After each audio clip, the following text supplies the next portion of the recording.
Hi friends! Welcome back to my channel passion cakes. నేనైతే నా ప్యాషన్‌ని follow అవుతున్నాను. మరి మీరు నాకైతే ఈ విధంగా ఒక ఫోటో అయితే పెట్టేసి కస్టమర్ నాకు ఇలాంటి కేకే కావాలండి. కాకపోతే కేక్ పైన షూస్ అండ్ స్టార్స్ అయితే అవసరం లేదు. మిగతాదైతే కావాలి అని అడిగారు. 1 ½ కేజీ వెయిట్‌లో బటర్ స్కాచ్ ఫ్లేవర్ అయితే అడిగారనమాట. అయితే 1 ½ కేజీ రెక్టాంగిల్ షేప్‌లో అయితే నా దగ్గర టిన్ లేదండి. దానికోసం అయితే నేను 9x9 స్క్వేర్ టిన్ తీసుకొని అందులో అయితే ఎగ్జాక్ట్‌గా 1 ½ కేజీ వచ్చేస్తదనమాట. అందులో నేను బేక్ చేసుకొని, ఈ విధంగా కేక్ చేసుకొని 3 లేయర్స్‌గా కట్ చేశాను. మధ్యలో butter scotch crush and nuts add చేసి, క్రమ్ కోట్ కూడా వేసిన తర్వాత ఫ్రిడ్జ్‌లో పెట్టానండి. తర్వాతకొచ్చేసి రెక్టాంగిల్ షేప్ కోసం అయితే, ఈ విధంగా నేను సైడ్స్ ట్రిమ్ చేసి మళ్ళీ యాడ్ చేశాననమాట షేప్ కోసం అయితే. కొద్దిగా ఎక్స్‌ట్రా అయితే ఆ కేక్ తీసేయాల్సొచ్చిందండి. ఎందుకు అంటే మనకిది స్క్వేర్ నుంచి రెక్టాంగిల్‌కి రావాలి అంటే కొంచెం అయితే ఎక్స్‌ట్రా వేస్ట్ అవుతుందండి. ఒకవేళ మనకిది మైండ్‌లో ఉంటే ముందే కొంచెం బ్యాటర్ ఎక్కువగా వేసుకుంటే నో ప్రాబ్లమ్. నాకైతే వెయిట్ అయితే కరెక్ట్‌గానే వచ్చిందండి.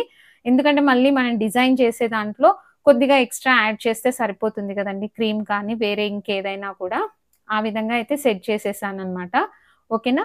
అయితే ఇప్పుడు ఈ రెండిటిని మ్యాచ్ చేస్తూ ఐసింగ్ అయితే మొత్తం వైట్‌తోనే ఇచ్చేసానండి. తర్వాతకి దీనికి యాడ్ చేసే కలర్స్ ఉన్నాయి కదా! అవి తక్కువ క్వాంటిటీలో కలుపుకొని ఏ విధంగా ఫినిషింగ్ ఇచ్చాననేదైతే ఒకసారి గమనించేసేయండి. చూడ్డానికి సింపుల్‌గానే అనిపిచ్చింది ఫ్రెండ్స్ కేక్ డిజైన్ అయితే. చేస్తూ ఉంటే అప్పుడు అర్థమైంది. ఏంటంటే కొంచెం బాగానే పనయిందనమాట. ఎందుకు అంటారా? నేను రెగ్యులర్‌గా చేసే కేక్స్ అనుకోండి జస్ట్ గ్లేజ్ వేసేసి నాకిష్టం వచ్చిన డిజైన్ అయితే వేసేస్తాను.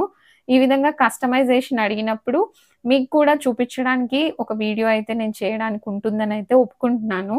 ఓకేనా? అయితే ఇందులో వచ్చేసి 2 షేడ్స్ ఉన్నాయి. తర్వాత కొంచెం డిఫరెంట్ ప్యాటర్న్‌లో ఫ్లవర్స్ ఉన్నాయి.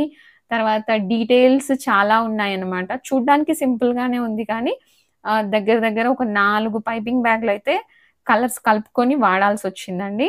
అదేంటో, దాని కథాకమామిష్ ఏంటో మనం మొత్తం చూసేస్తే అర్థమైపోతదిలెండి. ఇది కొంచెం రౌండ్ కేక్ అనుకోండి చాలా సింపుల్‌గా ఐసింగ్ చేసేస్తాను. కొంచెం ఈ స్క్వేర్, రెక్టాంగిల్ అనుకోండి కొంచెం టైం పడుతుందండి. ఒక్కోసారి చాలా టైమే పడుతుంది ఫినిషింగ్ ఇవ్వడానికి. ఇదైతే స్లోగా చూపిస్తున్నాను. ఎందుకు అనంటే, ఒక్కోసారి ఐసింగ్ ఎలా జేస్తారక్క అని అడుగుతుంటారు కాబట్టి, ఇది కొద్దిసేపు స్లోగా పెట్టానంటే ఐ మీన్ ఒరిజినల్‌గా ఎలా ఉందో అలా పెట్టాను. తర్వాతకి నెక్స్ట్ వచ్చేసి స్పీడప్ చేశానులెండి. యాక్చువల్‌గా వీడియో లెంత్ మొత్తం నాకు హాఫ్ ఎన్ అవర్ లాగా వచ్చిందనమాట. మరీ అంత లెంతీ అయితే ఎవరు చూడరు గదండీ! అందుకోసం అయితే కొంచెం ఫాస్ట్ చేసేస్తున్నాను చూడండి. ఈ విధంగా అయితే ఫినిషింగ్ ఇచ్చేసానండి. కొంచెం టైమ్ టేకింగే. కాకపోతే మొత్తం కలర్ కలుపుకున్న క్రీమ్‌తోనే ఇవ్వడం అంటే ఇంకా చాలా కష్టమండి. కాబట్టి తక్కువ క్రీము ప్లస్ తక్కువ కలర్ కలుపుకున్న క్రీమ్‌తో అయితే ఫినిషింగ్ ఏ విధంగా ఇవ్వాలనేది ఈరోజైతే మనం చూసేద్దాం. మీకు రెఫరెన్స్‌గా పక్కలే నాకు పెట్టిన ఫోటో కూడా మీకు పక్కలే ట్యాబ్‌లో కనిపిస్తుందండి. నేను కూడా దాన్ని చూస్తూ కలర్స్ ఏ విధంగా మ్యాచ్ చేయాలి, డిజైన్ ఏ విధంగా వేసుకోవాలి అనేది ప్రతీదీ చూస్తూ అయితే చేశాను. ఎగ్జాక్ట్‌గా కస్టమర్ ఇచ్చిన ఫోటో లాగే చేశానో లేదో ఒకసారయితే లాస్ట్ వరకు చూసి, స్కిప్ చేయకుండా చూసి చెప్పండి. ఇప్పుడైతే నేను నేవీ బ్లూ యాడ్ చేశానండి. ఫస్ట్ క్రీమ్‌లో వచ్చేసి. ఇదొచ్చేసి జెల్ కలర్ యాడ్ చేశాను. నెక్స్ట్ స్కై బ్లూ కలర్ వచ్చేసి నా దగ్గర జెల్ కలర్ లేదండి. అప్పుడేం చేశానంటే లిక్విడ్ కలర్ ఉంది. అది యాడ్ చేశాను. కానీ లిక్విడ్ కలర్ కొద్దిగా యాడ్ చేస్తే మాత్రం ఈ విధంగా కలర్ రాలేదండి. కొంచెం ఎక్కువగా యాడ్ చేయాల్సొచ్చింది. అదేంటో ఇప్పుడు చూపిస్తాను చూడండి. ఇప్పుడైతే నేవీ బ్లూ కలర్ కలుపుకొని ఒక చిన్న స్టార్ నాజిల్ ఉన్న పైపింగ్ బ్యాగ్‌లోకైతే వేసేసుకున్నానండి ఈ విధంగా. కొంచెం ఇది థిక్‌గానే కలుపుకున్నానండి. మధ్యలో వచ్చేసి చాలా లైట్‌గా ఉంది. ఇది సైడ్ బార్డర్స్‌కి చూస్తున్నారు గదా! ఫోటోలో ఎలా ఉందో అలా ఇవ్వడం కోసం అయితే ఈ కలర్ అయితే కలిపేసుకున్నాను. నెక్స్ట్ వచ్చేసి స్కై బ్లూ చెప్పాను గదండీ! నా దగ్గర జెల్ కలర్ లేదు. అందుకని లిక్విడ్ కలర్ అయితే యాడ్ చేశాను. ఫస్ట్ యాడ్ చేస్తే చాలా లైట్ షేడ్ అనిపిచ్చింది. కాకపోతే సరిపోయేదేమో ఇంకొంచెం థిక్ కలర్ కోసం అయితే ట్రై చేశాను నేను. అందుకని ఒక 2 టైమ్స్ అయితే యాడ్ చేశానండి ఇదే విధంగా కలర్ అయితే. ఇప్పుడు కొంచెం లూజ్ అయినట్టు అనిపిచ్చింది టెక్స్చర్ నాకు. కాబట్టి నేనేం చేశానంటే పైపింగ్ బ్యాగ్‌లో వేసుకొని ఒక 10 మినిట్స్ మళ్ళీ ఫ్రిడ్జ్‌లో ఉంచి తర్వాత అయితే వర్క్ చేశానండి. అప్పుడే చేసేసామనుకోండి కొంచెం మెల్ట్ అయ్యే అవకాశం ఉంటది కాబట్టి లిక్విడ్ కలర్ యాడ్ చేశాను కాబట్టి. ఓకేనా ఫ్రెండ్స్? కంపల్సరీ ఫ్రిడ్జ్‌లో అయితే పెట్టేసేయండి. ఈ విధంగా ఆల్రెడీ నేను స్టార్ నాజిల్‌లో వేసి పెట్టుకున్నానని చెప్పాను గదండీ! అందుకోసమనైతే ఈ విధంగా కింద లైన్ లాగా ఇచ్చేసి తర్వాత స్మడ్జ్ చేసేసాననమాట. తర్వాత మిడిల్‌లో సైడ్స్‌కి ఇంతకుముందు మనం స్కై బ్లూ కలర్ కలుపుకున్నాం గదండీ! దాన్నైతే మధ్యలో ఫిల్ జేసేసి నేను రెగ్యులర్‌గా స్కేల్ వాడతానండి. Steel scale. నాకు బాగా అలవాటయిపోయిందనమాట. మీ దగ్గర స్క్రాపర్ ఉంటే స్క్రాపర్ వాడండి. లేదు అంటే ఏటీఎం కార్డ్స్ కానీ, ప్లేయింగ్ కార్డ్స్ కానీ అలాంటివి వాడైనా చాలా చాలా నీట్‌గా ఫినిషింగ్ అయితే ఇచ్చేయొచ్చనమాట. కాకపోతే నాకెన్ని ఆయుధాలున్నా నా స్కేల్ మాత్రం నన్ను వదిలిపెట్టదనమాట. నాకేది తీసుకున్నా మళ్ళీ దానంత ఫ్లెక్సిబుల్‌గా అనిపించట్లేదనమాట. అందుకోసం ఫైనల్ ఫినిషింగ్ అయితే ఈ విధంగా మాక్సిమం స్కేల్‌తోనే చేస్తున్నానండి. యాక్చువల్‌గా స్పాచులాస్ అలాంటివి గూడా వాడుతుంటారు. కాకపోతే నాకు దానికన్నా గూడా ఈ విధంగా స్కేల్‌తోనే చాలా ఈజీగా అనిపిస్తుంది. మీకెవరికైనా స్పాచులాస్ దొరకకపోతే టెన్షన్ పడకండి. ఈ విధంగా ఒక స్కేల్ అయితే కొనేసుకోండి. మీకు ఫినిషింగ్ అయితే పర్ఫెక్ట్‌గా రావడానికి ఛాన్సెస్ ఉన్నాయి. ఓకేనా? ఈ విధంగా అయితే చెప్పాను గదండీ! పైన, కింద బార్డర్ షేడింగ్ కోసం అయితే ముందు నేవీ బ్లూ కలర్ ఇచ్చాను. తర్వాత స్కై బ్లూ కలర్‌తో ఫిల్ చేశాను. కనిపిస్తుంది గదా! లోపలంతా వైట్ ఉన్నందుకు మనకిప్పుడైతే క్రీమ్ ఎక్కువగా పట్టలేదండి. చాలా తక్కువ అంటే చాలా తక్కువ. మీరు చూసారు గదా! నేను పైపింగ్ బ్యాగ్‌లో నుంచి మాక్సిమం ఒక 4, 5 స్పూన్స్ క్రీమ్ వాడింటాను. 1 ½ KG cake. ఈ విధంగా అయితే స్కేల్‌తోనే నేను ఫినిషింగ్ అయితే ఇచ్చేసాను. తర్వాత కోంబింగ్ చేసేసి ఫ్లవర్స్, లీవ్స్ తర్వాత కొన్ని లతల్లాగా ఉన్నాయన్నమాట. వాటి కోసం గూడా ఒక చిన్న హోల్ చేసుకున్న పైపింగ్ బ్యాగ్ అయితే యూజ్ చేశానన్నమాట. ఓకేనా ఫ్రెండ్స్? ఎవరైనా మన ఛానల్ కొత్తగా చూస్తున్నట్టయితే ప్లీజ్ లైక్ చేయండి, షేర్ చేయండి, సబ్స్క్రైబ్ చేయండి. ఇంకా చాలా చాలా వీడియోస్, థీమ్స్ అయితే అప్‌లోడ్ చేస్తూనే ఉంటాను. ఆల్రెడీ చేసినవి కూడా చాలా ఉన్నాయండి.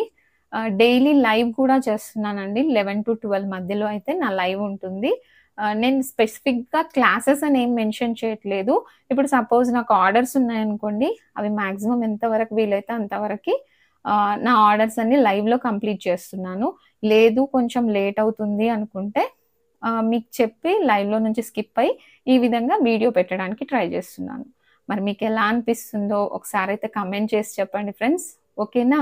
ఫైనల్‌గా అయితే మీకు వాళ్ళు పెట్టిన ఫోటోతో పాటు నేను ఫినిషింగ్ ఇచ్చింది కూడా మీకు క్లియర్‌గా చూపిస్తాను చూడండి. ఎలా వచ్చిందో ఒకసారైతే కామెంట్ చేసి చెప్పేసేయండి. ఈ విధంగా సైడ్‌కి లతల్లాగా, పువ్వుల్లాగా కొంచెం డీటెయిల్స్ అయితే చాలానే ఉన్నాయి. వాళ్ళు కూడా స్పెసిఫిక్‌గా మెన్షన్ చేశారనమాట. ఏమని అంటే మీకిక్కడ లైన్స్ కనిపిస్తున్నాయి గదండీ! అలాగే రావాలి, ఇలాగే రావాలని మరీ మరీ చెప్పారనమాట. అందుకోసం అయితే నేను మాక్సిమం ట్రై చేశాను. ఓకేనా? నాకున్న ఆహ్, ఆహ్, నాకున్న ఎక్విప్‌మెంట్ అనుకోండి, నాకున్న దాంట్లో నేనైతే మాక్సిమం ట్రై చేశాను. ఓకేనా? ఫైనల్‌గా అయితే నేను ఒక్కొక్కటి స్పెసిఫిక్‌గా మెన్షన్ చేస్తూ, చూస్తూ చేశాననమాట. ఈ విధంగా అయితే ఫినిషింగ్ ఇచ్చేసాను. కొంచెం ఏం లేదండి. ఆ ఫ్లవర్స్ కూడా మనకి డాట్స్ లాగా ప్రెస్ చేస్తూ ఒత్తేసేయాలన్నమాట. ఓన్లీ 5 పెటల్సే ఉన్నాయి. ఏ సైజ్ అయినా సరే కానీ మనం ప్రెస్ చేస్తునేటప్పుడు క్రీమ్ ఎక్కువగా పెడితే పెద్ద ఫ్లవర్ వచ్చేస్తుంది. తక్కువగా పెడితే చిన్న ఫ్లవర్ వచ్చేస్తుంది. మనం ప్రెస్ చేసే క్వాంటిటీని బట్టి ఫ్లవర్ సైజ్ వస్తుంది. అంతే అండి. ఆడ పెద్ద విషయం ఏం లేదు. ట్రిక్ ఏం లేదు. కాకపోతే వీటన్నిటిని పర్ఫెక్ట్‌గా మ్యాచ్ అయ్యే విధంగా పెట్టడమే మనకున్న టాస్క్ అన్నమాట. నేనైతే ప్రతీదీ నాకిచ్చిన రెఫరెన్స్ ఫోటోలో నుంచి చూస్తూ చేశానన్నమాట. మాక్సిమం ట్రై చేశానని చెప్పాను గదండీ! ఓకేనా? ఈ విధంగా అయితే చిన్న ఫ్లవర్స్, పెద్ద ఫ్లవర్స్ తర్వాతకి దీంట్లో వచ్చేసి యెల్లో కలర్‌ది సెంటర్‌లో డాట్స్ లాగా పెట్టారు. దానికోసం అయితే యెల్లో కలర్ గ్లేజ్ ఉందండి నా దగ్గర రెడీగా. దాన్నైతే వాడేసానన్నమాట. యాక్చువల్‌గా వైట్ మార్బుల్ గ్లేజ్‌లో యెల్లో కలర్ అయితే కలుపుకున్నానన్నమాట. అది వాడేసానిక్కడ. ఓకేనా? నేను చెప్పాను గదండీ! జుగాడ్ ఐడియాస్ లాగా నా దగ్గర ఎప్పుడూ కూడా గ్లేజెస్ అనేవి రెడీగా ఉంటాయి. చాక్లేట్ గ్లేజ్ ఒకటి, యెల్లో కలర్ గ్లేజ్ ఒకటి, రెడ్ కలర్ గ్లేజ్ ఒకటి ఆ విధంగా రెడీగా పెట్టుకుంటాననమాట. చాలా చాలా యూజ్‌ఫుల్ అవుతున్నాయి. మీకు కావాలనుకుంటే న్యూట్రల్ జెల్‌లో కలర్స్ కలుపుకొని కొద్దిగా రెడీగా పెట్టుకోండి. మీకు రెగ్యులర్‌గా కేక్స్ చేసే వాళ్ళకైతే చాలా చాలా బాగా యూజ్ అవుతాయి. నేమ్స్ రాయడానికనుకోండి, ఈ విధంగా ఫినిషింగ్ టచ్‌కనుకోండి. ఓకేనా? చాలా తక్కువ క్వాంటిటీ అండి. ఒకవేళ క్రీమ్ కలుపుకున్నా గూడా మరీ అంత తక్కువ క్వాంటిటీకి మళ్ళీ ఒక పైపింగ్ బ్యాగ్ అలా చూసుకోవాలి గదా! చిన్నవైనా చేసుకోవాల్సొస్తది. ఓకేనా? ఈ విధంగా అయితే ఫైనల్ ఫినిషింగ్ వచ్చేసింది. కేక్ మీద కూడా ఈ విధంగానే రాసుందనమాట. అందుకోసమని నేను టాపర్ పెట్టకుండా డైరెక్ట్‌గా నేమ్‌తోనే ఫినిష్ చేశాననమాట. ఐ మీన్ హ్యాపీ బర్త్‌డే అని చాక్లేట్ గ్లేజ్‌తో రాసి కంప్లీట్ చేశాను. ఆ కేక్ మీద షూస్ అండ్ స్టార్స్ ఉన్నాయి. అవి వద్దని అన్నారండి కస్టమరు. ఫైనల్‌గా అయితే ఈ కేక్ కాస్ట్ వచ్చేసి నేను 900 తీసుకున్నానండి. 1 ½ కేజీ బటర్ స్కాచ్ కేక్. మరి మీకు ఎలా అనిపించిందో ప్లీజ్ కామెంట్ అయితే చేసి చెప్పేయండి ఫ్రెండ్స్. ఓకేనా? నాకైతే కొంచెం టైమ్ టేకింగే అనిపిచ్చింది. ఇంకొకసారి ఎప్పుడైనా ఒప్పుకున్నప్పుడు కాస్ట్ కొంచెం ఎక్కువ చెప్పాలేమో అనిపిచ్చింది. ఎందుకు అంటే మార్నింగ్ నుంచి ఈవినింగ్ దగ్గర బ్రేక్స్ ఇస్తూ ఐ మీన్ క్రమ్ కోట్ వేసి ఫ్రిడ్జ్‌లో పెట్టడం, మళ్ళీ ఐసింగ్ చేసి ఫ్రిడ్జ్‌లో పెట్టడం, కలర్స్ కలుపుకోవడం, అన్ని పైపింగ్ బ్యాగ్స్ రెడీ చేసుకోవడం కొంచెం టైమ్ టేకింగ్ అనిపిచ్చింది. No problem. చెప్పాను గదండీ! ఫైనల్ ఫినిషింగ్ అయితే ఈ విధంగా ఉంది. పక్కలనే రెఫరెన్స్ పిక్ కూడా యాడ్ చేశాను చూడండి. ఓకేనా అండి? ఈ రోజుకింతే. బాయ్.